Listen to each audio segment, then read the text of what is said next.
Hello students, मैं doctor Savita Verma, associate professor, government arts college Kota. Student, आज हम उस शख्सियत, उस चित्रकार के बारे में बात करेंगे। उस चित्रकार को पढ़ेंगे जिनका नाम है M.F. हुसैन, यानी कि मकबूल फ़िदा हुसैन।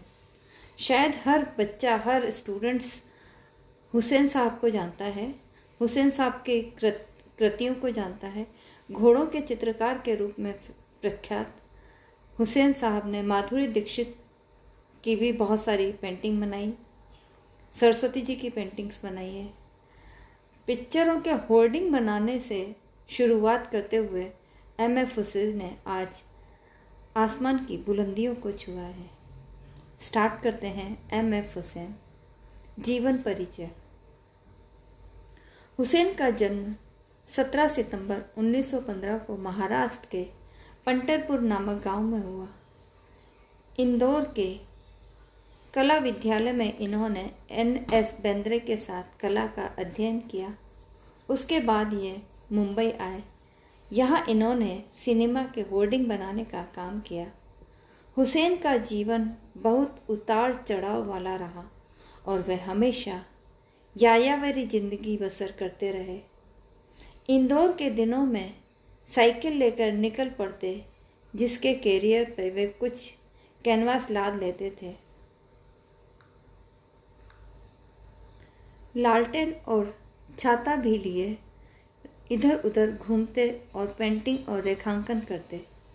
उनके समूचे कलाकार में छाता और लालटेन ऐसे प्रतीक बन गए जो किसी न किसी रूप में उनकी कृतियों में अपनी जगह बना लेते हैं।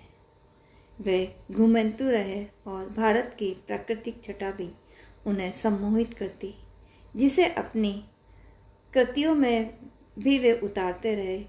इस कलाकार ने बहुत संघर्ष किया। जो लोग आज के हुसैन को जानते हैं और उनके बीते दिनों में झांकने से परहेज करते हैं, वे उन्हें नहीं समझ सकते। ये वही हुसैन है जो मुंबई में 2 जून की रोटी के लिए सिनेमा की होर्डिंग बनाते थे।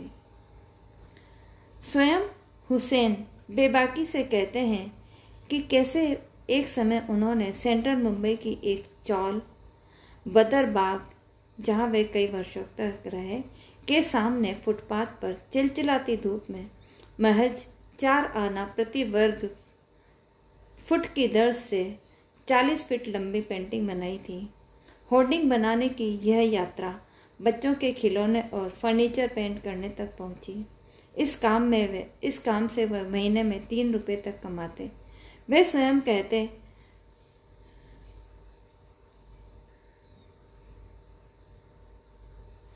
तब मुझे पता था कि समय बदलेगा और एक दिन मैं अपनी कला के साथ जीऊँगा। एक समय में दिन में फर्नीचर पेंट करता था और रात में पेंटिंग बनाता। मैंने बिना रुके काम किया है। हुसैन का समय अंततः बदल ही गया। हुसैन की कला को फ्रांसिस न्यूटन सूजा ने पहचाना और उन्हें नवगठित प्रोग्रेसिव आर्टिस्ट ग्रुप से जोड़ा। इस ग्रुप की जो 1947 में प्रदर्शनी मुंबई में लगी, उसमें हुसैन की कृतियों ने सबका ध्यान आकृष्ट किया। इन दिनों के मशहूर कला समीक्षक रूडी वान लोडेन ने हुसैन की कृतियों की भरपूर सराहना की। 1950 में हुसैन की एकल प्रदर्शनी हुई, जिसमें 50 रुपये से लेकर 300 रुपये तक की कृतियाँ हाथों हाथ बिक गई। उसके बाद हुसैन ने फर्नीचर फैक्ट्री की अपनी नौकरी छोड़ दी। इस मूर्धन्य कलाकार की जिंदगी के ढेरों रंग हैं और इन रंग में दुख और उदासी की गहरी छाया भी है। बचपन से ही माँ से बिछड़ जाने वाले हुसैन की व्यथा अंदाज इसी तथ्य से लग जाता है कि उन्हें आज भी अपनी मृत माँ का चेहरा याद नहीं। यही कारण है कि उनकी अधिकतर स्त्री आकृतियों के चेहरे स्पष्ट नहीं होते। इस कलाकार पर एक अन्य स्त्री का बड़ा उपकार है। वह थी महमूदा बीबी। विधवा थी। वह सेंट्रल मुंबई के बदरबाग की सुलेमानी बिल्डिंग में बेटे बेटी के साथ रहती थी। वे तपती दोपहर में हुसैन को सिनेमा की होर्डिंग बनाते देखती और दुखी होती। इसी तरह एक दिन उन्होंने हुसैन को अपने घर पर खाने के लिए बुलाया और धीरे धीरे अपनी ममता के कारण वह हुसैन के लिए मातृ स्वरूपा हो गई। इन्हीं महमूदा बीबी की बेटी फाजिला से हुसैन की शादी हुई। उन्होंने इस कलाकार को भरपूर मोहब्बत देकर इतना आगे निकल जाने में मदद की कि फाजिला को हुसैन के तमाम संबंधों का पता था, पर उसमें उन्हें कोई फर्क नहीं पड़ा, क्योंकि उनका शौहर केवल एक शौहर न था, वह कलाकार भी था। चाहे चेक युवती मारिया रही हो, चाहे रशीदा सिद्दीकी रही हो या कोई और, फाजिला बीबी हुसैन से बदस्तूर करती रही और इसी प्रेम से हुसैन की कला को आसमानी ऊंचाइयां दी।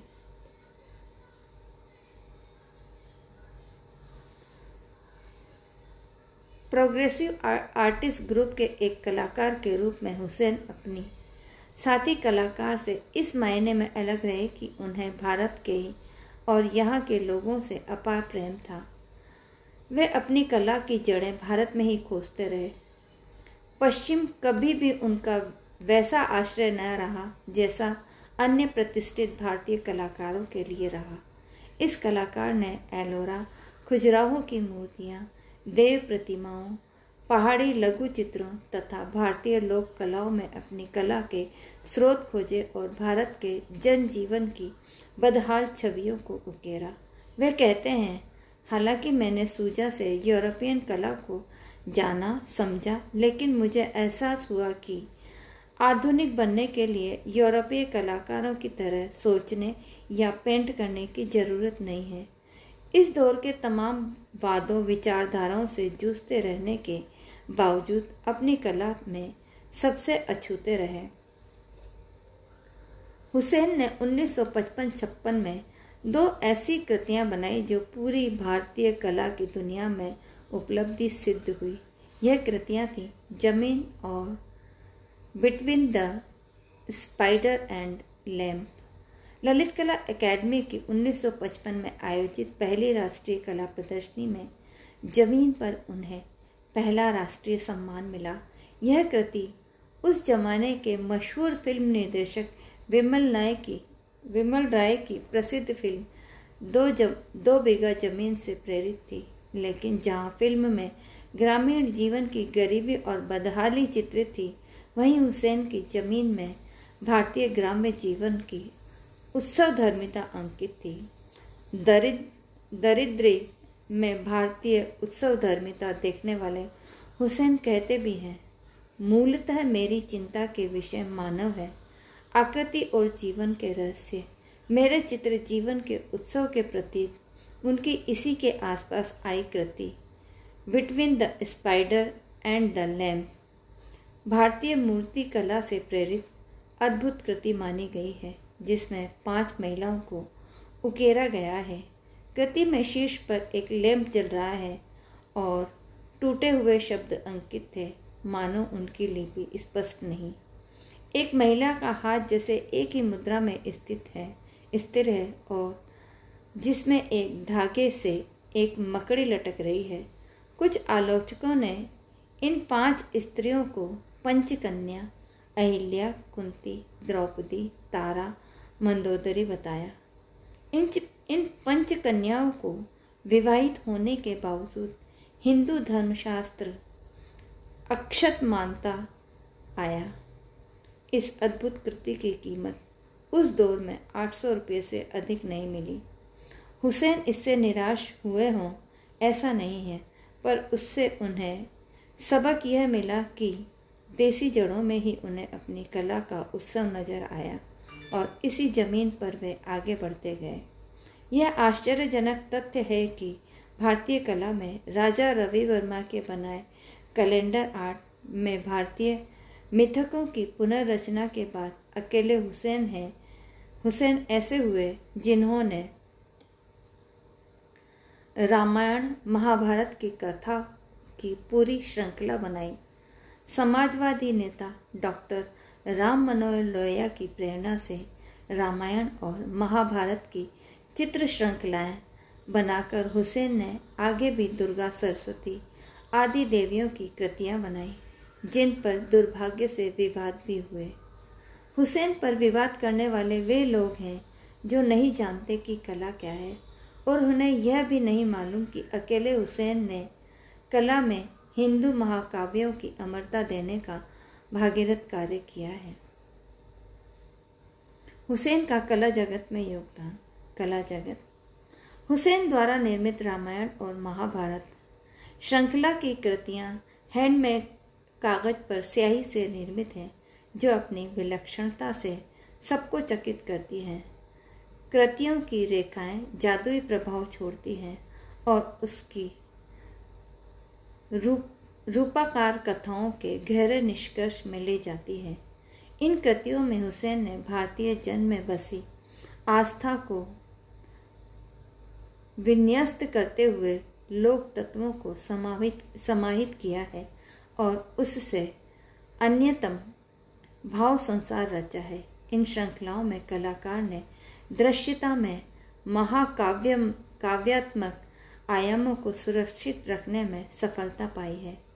इस श्रृंखला की एक बड़ी उपलब्धि यह भी है कि उसमें व्यक्ति की नीचता का संघर्ष अंकित है।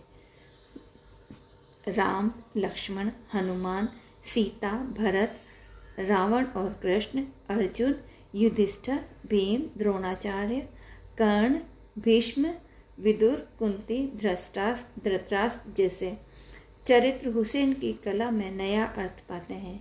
वे पौराणिकता से बाहर आते हैं और जीवन यथार्थ का सामना कर मानवीय भूमिकाओं में उतरते हैं।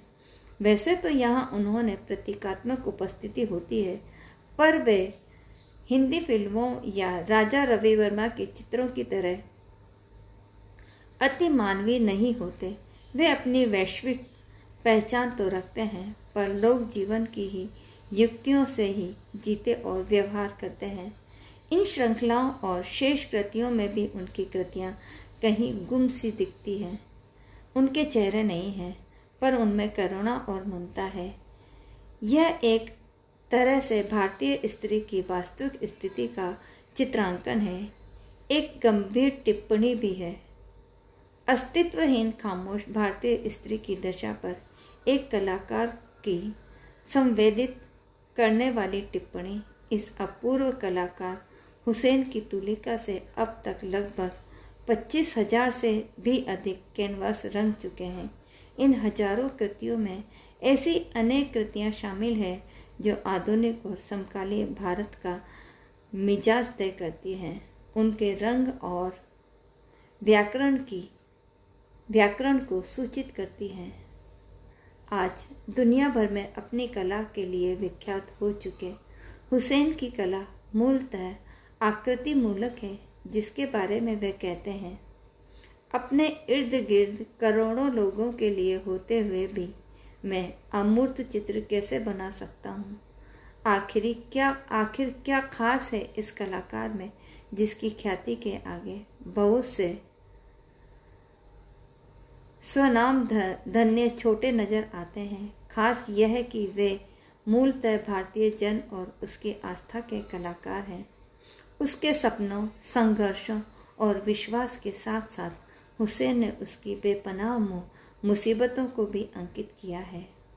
इस मायने में उनका कोई सानी नहीं कि दुनिया भर में घटने वाली प्रत्येक अच्छी बुरी घटनाओं पर वे तत्काल प्रतिक्रिया देते हैं। प्रतिक्रिया वक्तव्यों में नहीं, कैनवास पर घटित होती है। इतनी तेजी से कैनवास पर अपने विषय को दृश्यांकित करने वाले कलाकार भारत ही नहीं, दुनिया में भी बहुत कम है। इन तत्कालिक कृतियों में भी अपने समय से पार जान की क्षमता देखी जा सकती है। इसके लिए हुसैन हर तरह का खतरा उठाने को तैयार मिलते हैं। कोई भय नहीं, कोई चिंता नहीं, जो मन ने बंद से चाहा किया। इसी तरह की प्रतिक्रिया की उपज है उनकी एक कृति द थीफ ऑफ बगदाद। ध्यान रहे कि यह कृति हुसैन ने तब बनाई थी जब अमेरिका ने अपने निहित स्वार्थों से प्रेरित होकर इराक पर आक्रमण कर दिया था। यह कृति 25 अप्रैल से 17 मई 2003 तक कोलकाता में चली सीमा की एक प्रदर्शनी में प्रदर्शित की गई थी।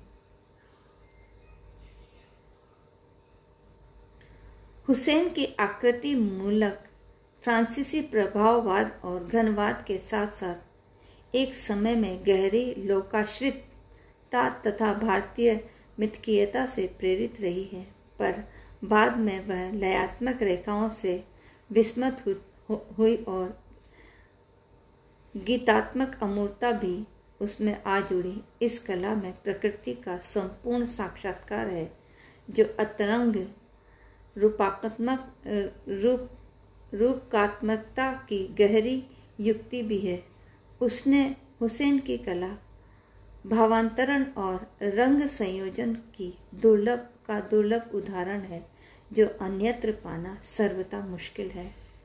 उनका रंगाकाश विस्तृत होता है, जो बहुआयामी स्वरूप लेता हुआ प्रेक्षक को स्फूर्त करता है।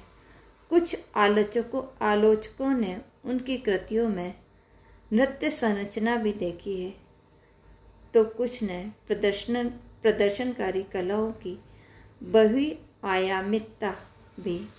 उनकी प्रत्येक कृति विषयों के सरोकार से निबद्ध होती है, जिसकी कुंजी समय का यथार्थ होता है।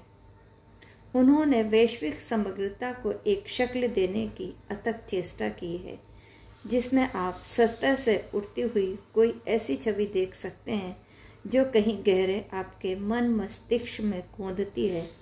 वह कोई ऐसी छवि भी हो सकती है जो आपकी खोज का सेतु हो। उनके कैनवस में संगीत फूटता है, जो तुलिका के स्पर्श से हृदय स्पर्शी भावों में रूपांतरित हो जाता है।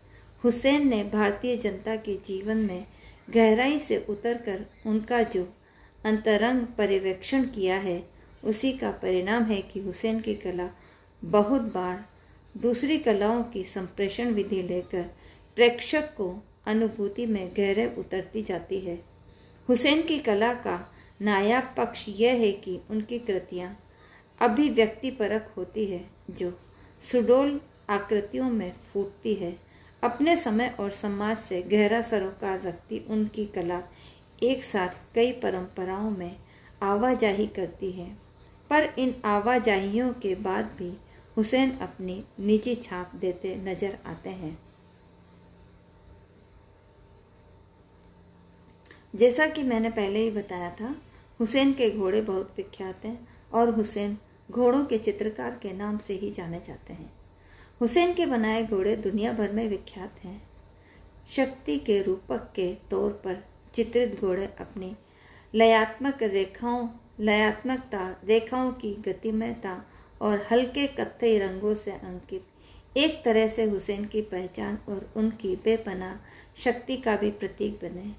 90 वर्ष की अवस्था में जितनी सक्रियता, ऊर्जा और वेग आज भी हुसैन में है, वह अचरज का विषय लगती है।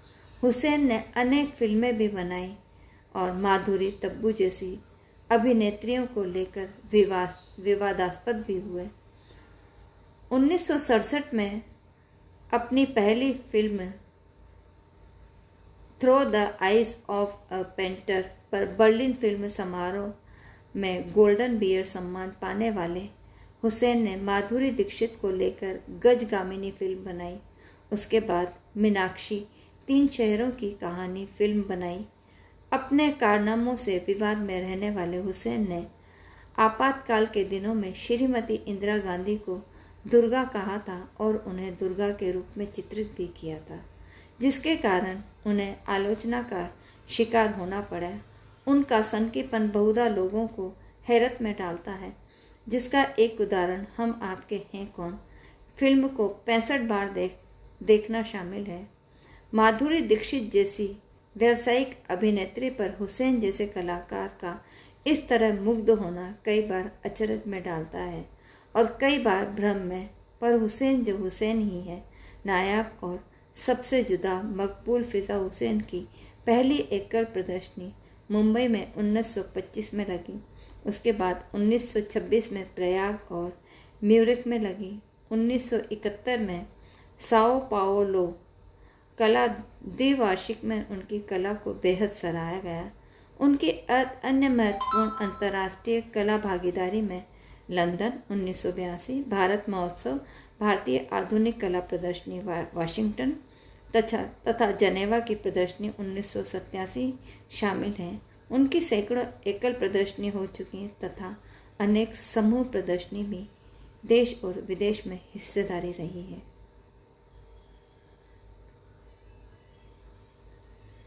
हुसैन को कई सम्मानों से भी नवाजा गया। ललित कला अकादमी के राष्ट्रीय सम्मान से अलंकृत हुसैन उसके रत्न सदस्य भी हैं और 2004 में अकादमी में ललित कला रत्न भी उन्हें मिला। 1967 में फिल्म फेयर अवार्ड भी मिला। उन्हें भारत सरकार ने पद्मश्री, पद्म भूषण सम्मानों से भी विभूषित किया तथा वे भारतीय संसद के उपाय सदन राज्यसभा के सदस्य भी मनोनीत हो चुके। उन्हें बनारस हिंदू विश्वविद्यालय, वाराणसी, मैसूर विश्वविद्यालय मैसूर तथा जामिया मिलिया इस्लामिया विश्वविद्यालय नई दिल्ली ने मानद डायरेक्टरेट की उपाधि से देकर सम्मानित किया। ऐसे हुसैन की कला को जादुई दुनिया आज भारत ही नहीं विश्व की कला में भी अपनी जगह रखती है। आज हुसैन के अपने 4 संग्रहालय हैं। बेंगलोर, दिल्ली के पास सूरज कुंड, रोशी गुफा और हैदराबाद स्थित कला और सिनेमा पर संग्रहालय। हैदराबाद वाले संग्रहालय का नाम रंगमहल, जिसके बर्तन, खिड़कियां, पलंग आदि के डिजाइन स्वयं हुसैन ने किए। तो दिल्ली के पास सूरज कुंड में बना संग्रहालय हुसैन की सराय का रहता है। हुसैन की कला जैसी बहुरंगी है वैसी ही विविधता उनके व्यक्तित्व में भी है। वे नंगे पांव घूमते हैं। इसका राज पूछने पर वे बताते हैं, जिस देश की आधी आबादी नंगे पांव चलती है उसमें मैं अगर नंगे पांव चलता हूँ तो किसी को बुरा क्यों लगता है। पंढरपुर के एक नगरीय मुस्लिम परिवार से ताल्लुक़ रखने वाले हुसैन इंदौर की मालवा टेक्सटाइल मिल के टाइम कोपर फिदा हुसैन के बेटे हैं। हुसैन ने मकड़ी का जाला नामक इंस्टॉलेशन भी बनाया। कोलकाता के एक उद्योगपति GS श्रीवास्तव ने उनकी 125 पेंटिंग की एक श्रृंखला के लिए 100 करोड़ रुपए का अनुबंध किया। पुराने व्यवसाय बद्री विशाल पित्ती ने रामायण पर इनकी 150 कृतियों की श्रृंखला को खरीदा तो बोस्टन में के चेस्टर हैविज ने 1980 के दशक में बनाए उनको सारी कृतियां खरीदी। एक समय में बाजार को कला का दुश्मन मानने वाले हुसैन ने अपनी कला का एक अंतर्राष्ट्रीय बाजार बना लिया और एक तरह से उन्हीं मार्गों का अनुसरण भी किया जिसका वे हमेशा विरोध करते रहे।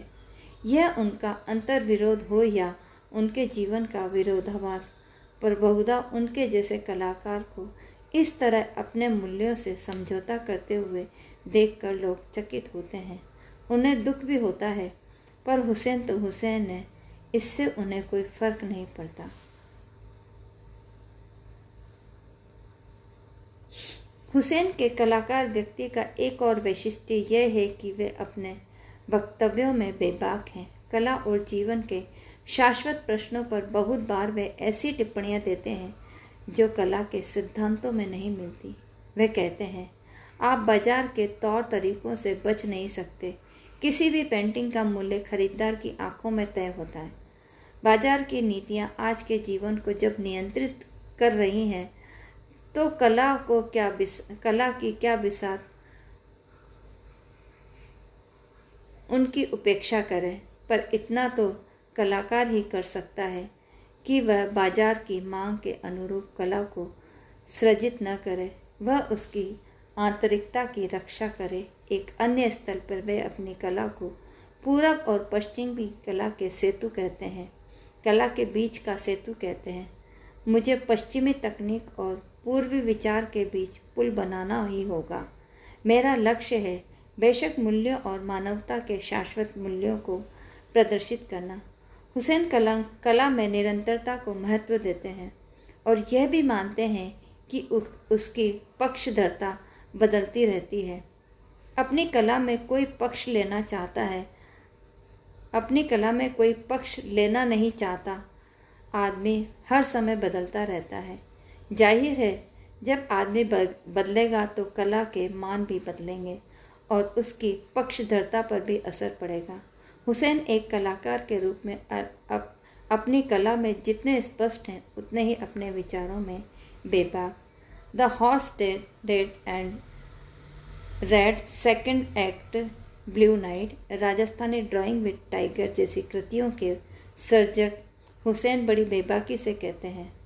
पश्चिम वाले हर क्षेत्र में आधुनिकता का सेहरा अपने सिर पर बांधने के आदी हैं, इसलिए कि उनका मीडिया अधिक ताकतवर रहा। लेकिन दिलचस्प बात यह है कि यूरोप के पुनर्जागरण के दौरान और उसके बाद चित्रकला के जो आंदोलन चले, वो विचारधाराएं बनी, वह सब काम पहले भारत में हो चुका था। ये जितने भी पॉप आर्ट और आप आर्ट हैं, ये सब हमारे कल्चर हैं। जाकर गांव में देखिए, जैन मिनिएचर में देखिए, इसमें बिल्कुल फ्रेम टू फ्रेम कहानियाँ चित्रित की गई हैं। यह जो 2 डायमेंशनल चीज़ है वह पूरब की है। पश्चिम वाले जिसे अपनी आधुनिक कला का दावा करते हैं, वह सब दूसरों से ली हुई है। जापान, अफ्रीका और भारत की कला से ही उन्होंने वह हासिल किया है जिसे वह अपना बताते हैं।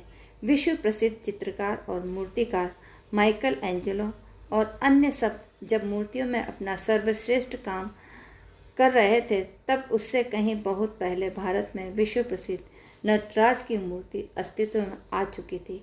यह है हुसैन की बेबाकी, जो स्पष्ट रूप से कहती है कि आधुनिकता पश्चिम की देन नहीं, क्योंकि वह स्वयं शेष दुनिया से लेकर अपना बनाकर प्रस्तुत कर सकता है। हुसैन की यह स्पष्टतावादी उन मूर्धन्य कला विचारों में नहीं मिलती जो देशी विदेशी कला का परीक्षण और पर्यवेक्षण करते रहते हैं।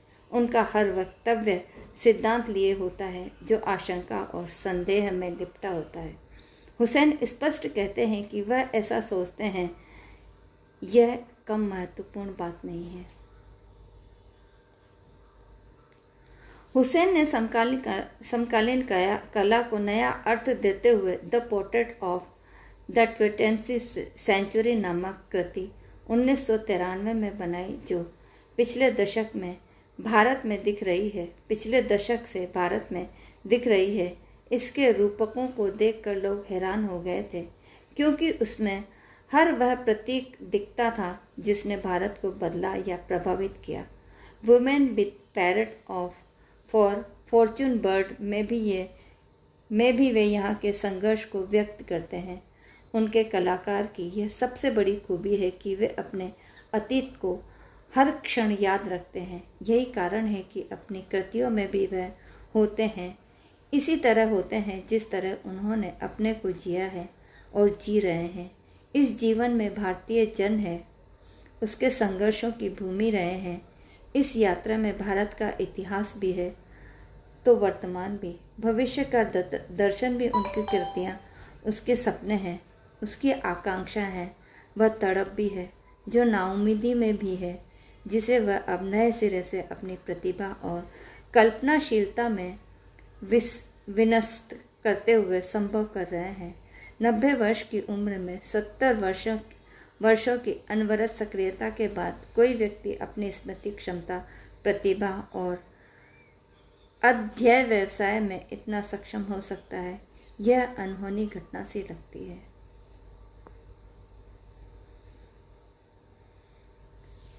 Famous painting Shiv Parvati.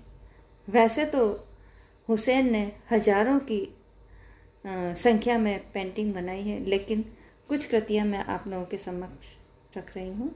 Shiv Parvati.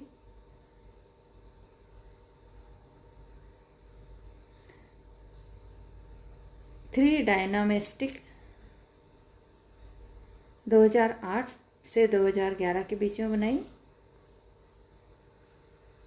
Maharashtra series है, महाभारत सीरीज है। द हॉर्सेस, जिसके नाम से हुसैन विख्यात हैं। Thank you students.